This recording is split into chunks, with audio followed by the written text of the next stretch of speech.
My name is Gerhard van Deventer. I originally started African Leather, that's about 25 years ago, and then Ian joined me very shortly after that, and since then the business has been growing into a fully fledged leather wholesaler. I'm not involved on a daily operational basis. Ian is the operational manager, but I give strategic inputs as we go along. When we started out with African Leather, it was interesting. At that stage, customers were not as educated as they are today. So you would often see customers go for synthetic leather, literally fake leather, or leather that has been processed tremendously, or it's been pigmented. That's when it's been basically been painted on top, and that gives it a layer that cracks up and everything.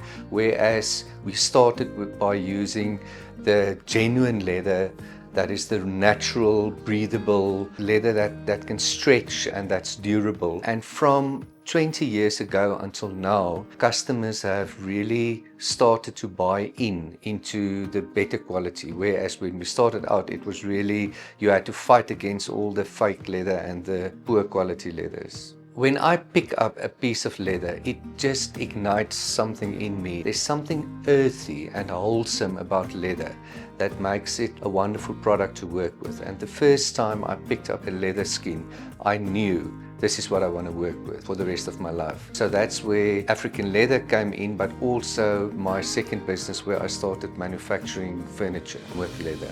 I think in terms of the leather industry, the most important thing that you need to understand is consistency is the name of the game. You cannot come in one day and give an excellent quality leather to your upholstery client, and then the next day there's a big problem, it's got too many scratches on, there's holes in, there's a problem with the substance or anything. So consistency is paramount.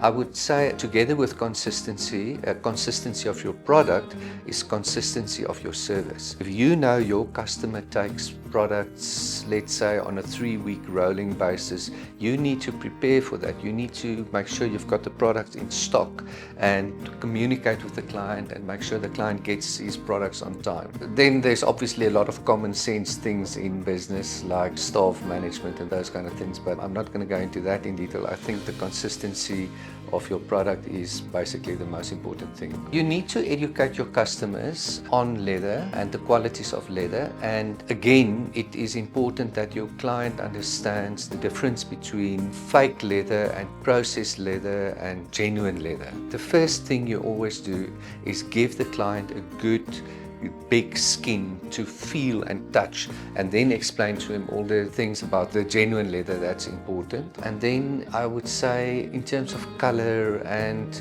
the type of finish that you've got on the top of the leather, those are important things to understand. There's a lot of nuances in the different types of leather that you can use. Our people are on top of it, so it's always fun to impart that knowledge with the client. African leather works with a natural product, and that is in itself tremendously rewarding. But I think the most rewarding thing of African leather was actually to see how our customer base grows. We give such a good service and such a good product that they just keep on coming back and coming back, and we've got way over 1,000 customers at the moment. Some of those customers have been with the business for 20 years, and it's amazing to have that journey together with them for so many years. The wonderful thing about leather is that it's a natural product and it has a natural origin. It's not something that's produced in a factory. It's not a derivative from the oil industry or whatever. A lot of fabrics that we know these days, or polyester and those kind of things,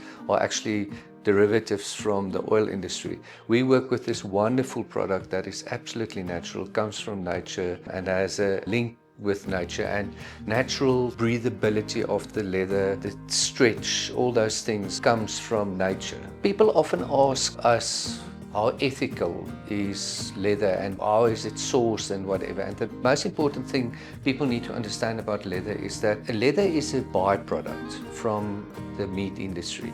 So it's not a question of people going out and killing game for their skins as such. So people don't have to be concerned that there's poaching or anything like that involved in the production of leather. It's a byproduct of the meat industry. You can use it without any qualms.